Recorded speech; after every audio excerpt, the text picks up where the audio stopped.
नमस्कार दोस्तों। स्वागत है आपका आज के नए भूतिया एपिसोड में। मैं आशा करती हूँ कि आप सब लोग ठीक होंगे। दोस्तों, आज जो कहानी मैं आपके सामने लेकर आई हूँ ये पंजाब के लुधियाना शहर की कहानी है। ये मुझे मिस्टर मुनीश जी ने मेरे इंस्टाग्राम अकाउंट पर लिखकर भेजी थी। तो चलिए उनकी कहानी शुरू करते हैं। दोस्तों, मुनीश जी ने हमें बताया कि ये कहानी आज से 15 साल पहले की है, जब वो 11 वर्ष के थे। तो उन्होंने बताया कि वो एक ज्वाइंट फैमिली में रहते थे। तो ज्वाइंट फैमिली में उनके चाचा जी, ताया जी, सभी के बच्चे एक साथ ही खेला करते थे।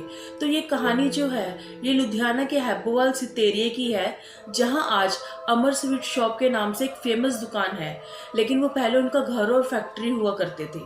तो दोस्तों, उन्होंने बताया कि वो उस टाइम बच्चों के साथ खेला करते थे और खेलते खेलते ही उनके साथ में एक घर था जिसकी दीवार उनके घर की दीवार के साथ अटैच थी। दोस्तों, मनीषी ने हमें बताया कि वो जो घर था वो एक क्वार्टर टाइप घर था जिसमें बहुत से कमरे बने हुए थे। उसमें पहले बहुत से किराएदार रहते थे, लेकिन धीरे धीरे करके वो मकान खाली हो गया। और एक दिन वहाँ पे एक अजीब सा बंदा रहने आया जो बहुत ही अजीब सा दिखता था, जैसे कोई बाबा टाइप बंदा था, जैसे कोई तंत्र मंत्र करने वाला हो। वो बहुत ही अजीब था और वो कभी भी कमरे से बाहर नहीं निकलता था, या तो वो कमरे से अगर बाहर होता भी था तो किसी को कुछ भी पता नहीं चलता था।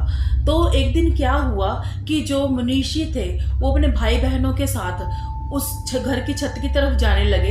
तो उन्होंने कहा कि हम आज इस घर पे जाएंगे, ये घर बिल्कुल खाली है, तो हम यहाँ पर जाकर देखेंगे कि यहाँ पे क्या पता हमें कोई खेलने लायक कोई चीज़ मिल जाए।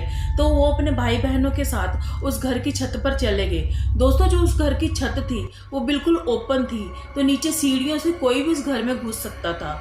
तो जैसे ही वो सीढ़ियाँ उतर कर उस घर के कमरों में गए तो उन्होंने क्या देखा कि वो घर बहुत ही अजीब सा था और वहाँ पे उन्हें काफ़ी नेगेटिव एनर्जी का एहसास हो रहा था। और उस घर के कमरों में जगह जगह पर जाले लगे हुए थे। तो अंत में उन्होंने जब सारे कमरे देख लिए, एक कमरा रह गया था। जब वो उस कमरे में गए तो उन्होंने देखा कि उस कमरे की जो शेल्फ थी उसके ऊपर एक किताब पड़ी हुई थी। वो किताब बहुत ही पुरानी लग रही थी और उसी शेल्फ के कोने में एक गुड़िया बैठी हुई थी। वो उनकी तरफ पीठ करके बैठी हुई थी। उसके सिर्फ उसको बाल दिख रहे थे और जो बाल थे वो बहुत ही घुंघराले थे। ऐसे लग रहा था कि जैसे किसी के असली बाल हों। पर उन्होंने गुड़िया की तरफ ध्यान नहीं दिया।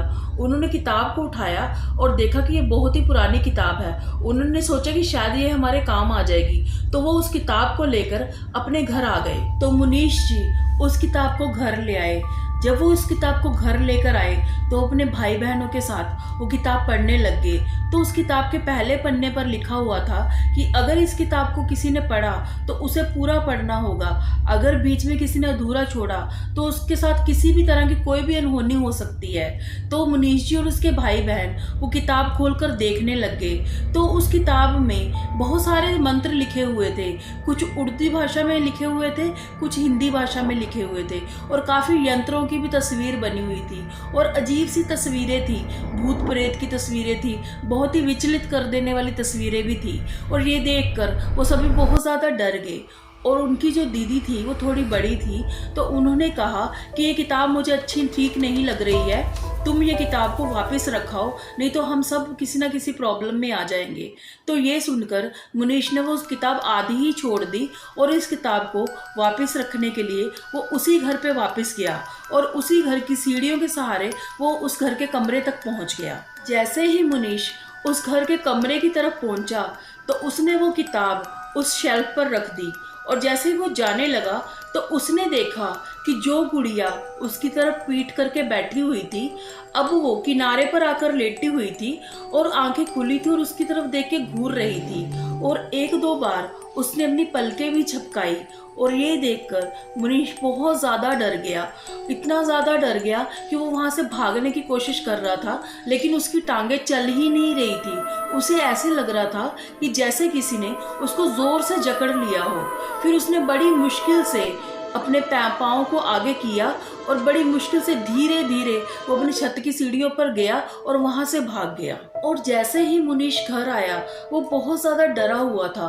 उसने अपने भाई बहनों को ये सारी बात बताई और उसके भाई बहन भी बहुत ज़्यादा डर गए। और उस दिन के बाद वो और वो बच्चे कभी भी उस घर में नहीं गए। लेकिन उस रात को उनको अपने घर की छत से ऐसी आवाज़ें आ रही थी जैसे कोई उनकी छत पर चल रहा हो, दौड़ रहा हो, या किसी ने उनके घर की छत की तरफ कोई पहाड़ ही गिरा दिया हो। इतनी ज़्यादा आवाज़ें आ रही थी और ये उनको और उन बच्चों को जिन्होंने भी वो किताब पढ़ी थी, सभी को ये आवाज़ें लगातार आती रही। और जब भी मुनीश बाहर जाता या वॉशरूम जाता तो उसको एक औरत दिखाई देती और वो उसे अपनी तरफ बुलाने की कोशिश करती, और ऐसा इसकी तरफ कितने दिनों तक होता रहा। और जो वो बच्चे थे जिन्होंने वो किताब पढ़ी थी, उनको भी वो औरत दिखाई देती थी और उनको अपने बेड के नीचे जैसे कोई सांस ले रहा हो, ऐसी आवाज़ें आने लग गई। और वो औरत जो थी वो भी सपने में एक बार मुनीश के आई और वो उसको सपने में भी बुलाने लगी, लेकिन वो उसके पास नहीं जाता था। और ये सिलसिला काफ़ी समय तक ऐसे ही चलता रहा। वो रोज़ उन बच्चों को डराती और रोज़ उनको अपने पास बुलाती और रोज़ उनकी छत से ऐसी ही आवाज़ें आती रहती। और कुछ समय बाद मुनीश जी और उनके भाई बहनों ने ये बातें अपने घर वालों को बता दी, लेकिन जब भी उनके घर वाले देखने जाते उन्हें कुछ भी दिखाई नहीं देता और ना ही उनको कोई भी किसी भी तरह की आवाज़ आती। तो ऐसे ही ये सिलसिला चलता रहा और कुछ महीनों के बाद किसी कारणवश उनके घर वालों को वो मकान सेल करना पड़ा। और जैसे ही वो मकान सेल कर कर गए, उस दिन के बाद उन बच्चों को कोई भी आवाज़ नहीं आती थी और ना ही वो आत्मा उनको दिखाई दी। और वो घर सेल करने के बाद जब मुनीश जी और उसका परिवार एक नए घर में शिफ्ट हुए तो मुनीश जी को और उनके भाई बहन को उस दिन के बाद वो औरत कहीं नहीं दिखाई दी, ना ही उनके घर से किसी भी तरह की कोई आवाज़ आई।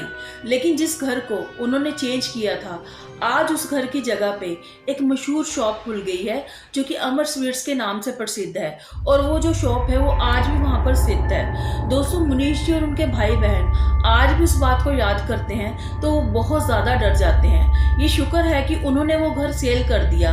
अगर वो उसी घर में रहते, मुनीश जी को या उनके भाई बहनों में से किसी की भी जान को खतरा हो सकता था या किसी की भी जान जा सकती थी, लेकिन उन्होंने समय रहते ही वो घर शिफ्ट कर दिया। दोस्तों, ये कहानी यहीं तक थी। मैं आशा करती हूँ कि आपको ये कहानी पसंद आई होगी। अगर आपको ये कहानी पसंद आई है तो नीचे कमेंट करके मुझे ज़रूर बताइएगा, और अगर आपके पास भी ऐसी कोई स्टोरी है तो मुझे मेरे इंस्टाग्राम अकाउंट पर मुझे लिख भेजिएगा। और इसी के साथ मैं खुशी शर्मा आपसे विदा लेती हूँ। मिलते हैं आपको एक नए एपिसोड के साथ। तब तक के लिए आपका बहुत बहुत धन्यवाद।